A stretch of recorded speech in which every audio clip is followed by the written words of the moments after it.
Disney tries to strengthen its foothold in the world's second-largest economy amid US-China tensions. The country's vice premier has encouraged Iger to invest further in China. January 2026.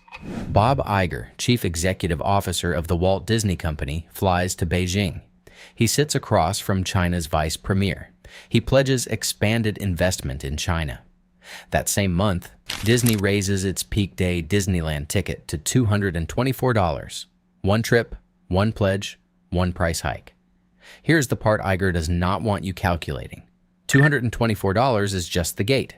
You still need Lightning Lane Multipass, $45 per person per day. Family of 4, spring break, $3,000 before a single meal. That is not a real family vacation. That is a revenue extraction system designed to pull maximum dollars from American families while the CEO courts Beijing officials, pledges billions to international expansion, takes home a $45.8 million annual pay package. And here is exactly where it gets worse. That $224 is not random inflation. It is deliberate architecture. Iger's Disney built a 3-tier extraction machine and your family is already inside it. Let me show you exactly how the trap is set, because once you see it, you cannot unsee it. First number. When Iger returned to run Disney in 2022, a peak day Disneyland ticket cost $179. Today, it is $224, a 25% increase in 3 years under his leadership, on top of years of prior hikes that had already pushed prices to record levels. What that means for you, the price has gone up every single year he has been back. That is not coincidence. That is a yield management policy, and it carries his name on every quarterly earnings filing. That is not the end of it. FastPass was free for over 20 years. Disney killed it in 2021 before Iger returned. When Iger came back as CEO, he kept the paid system and oversaw its price climb to $45 per person per day. What they're really saying is, the ride access that came with your ticket for 2 decades now costs a separate daily fee, per person, per day, for every member of your family on every visit. Now watch what happens next. Parking at Disneyland used to be bundled with resort hotel packages. Now $35 per day, standard. The Magical Express Airport shuttle was free for resort guests. Disney eliminated it in 2022. Families now pay for Mears Connect or ride shares to reach the park they already paid $200 to enter. In plain terms, Disney engineered 3 separate revenue lines from what used to be one ticket price. Gate, queue access, parking. 3 charges where one existed before. That is the machine Iger approved, built piece by piece, every unbundling decision from the top. Here's what that actually does to the total cost of a single day. A family of 4 at Disneyland during spring break. 4 tickets at $224 each, plus 4 Lightning Lane Multipass at $45 each, plus $35 to park. Before food, merchandise, or a hotel room, that family has spent over $1,300 for one day. What Iger's team calls a premium guest experience is what your bank account calls a reckoning. Here's the part nobody's talking about. That $60 billion capital expenditure commitment is in Disney's own annual report over 10 years, confirmed in SEC filings. And that capital has to come from operational revenue. What Iger's team calls the experiences segment investment strategy actually means American families absorbing annual price increases are the primary funding engine for a global expansion plan that includes Shanghai, Hong Kong, and whatever markets that Beijing meeting was quietly advancing. Iger earned $45.8 million in 2025, 11.5% raise. Disney's own proxy statement filed with the Securities and Exchange Commission confirms every dollar. The CEO pay ratio against the median Disney park employee, 805 to 1.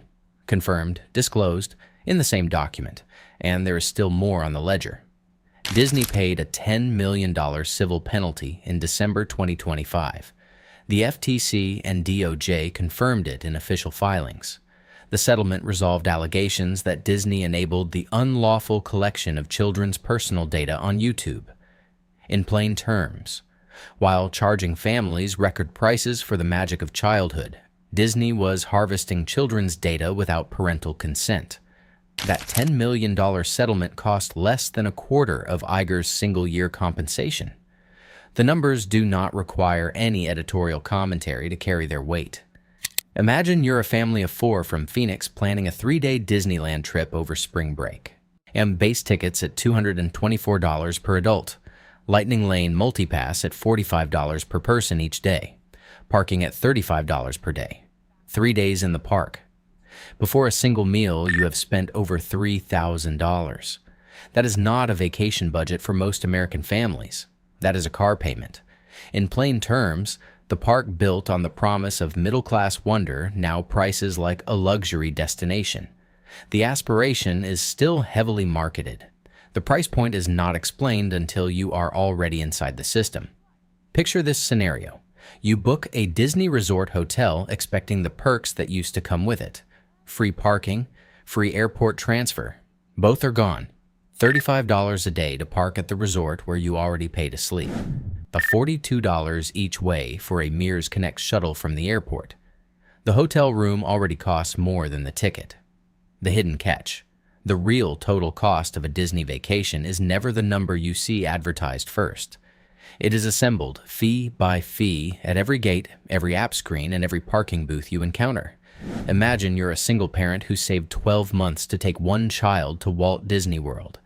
You budget $209 for the ticket.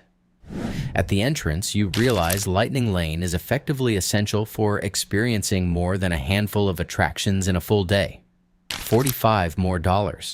You did not plan for that. You are making this calculation while standing in the ticket line.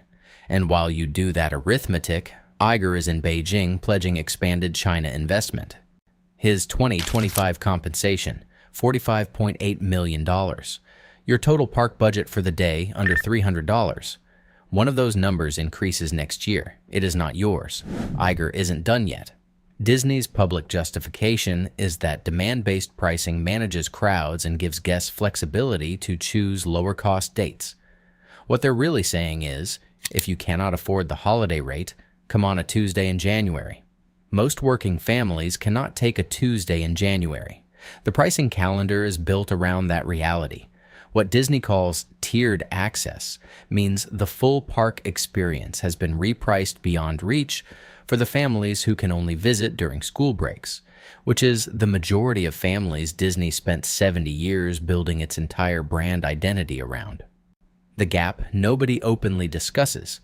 Disney's Experiences segment is reporting record revenue, while domestic park visitor numbers face headwinds from declining international tourism and elevated travel costs. The company is extracting more revenue per visitor, not welcoming more visitors. That is yield management operating exactly as designed. Charge more per head. Fill the same capacity. Route the surplus toward a $60 billion global capital build that includes Shanghai Disneyland expansions and whatever development conversation Iger was having with Chinese officials in early 2026. Iger said it directly. China's Xinhua news agency reported that he stated, Disney is confident in China's development and will continue to expand its investment there. That is a direct attribution from a published, sourced state media report. So not inference, not framing. The public commitment made in January 2026, in the same month American park prices hit an all-time high. Disney has not publicly addressed that timing. Watch the next earnings call. Watch the Experiences segment revenue line alongside the international expansion commentary. Watch whether summer 2026 peak pricing crosses a new calendar threshold. Watch whether California and Florida regulators, who have already received consumer complaints about park pricing practices, move beyond intake toward formal review. And watch what Iger, or whoever Disney names as successor, because the board has confirmed that announcement comes in early 2026, says or refuses to say about the relationship between what American families pay at the gate and what gets committed in a Beijing conference room. $60 billion. 10 years.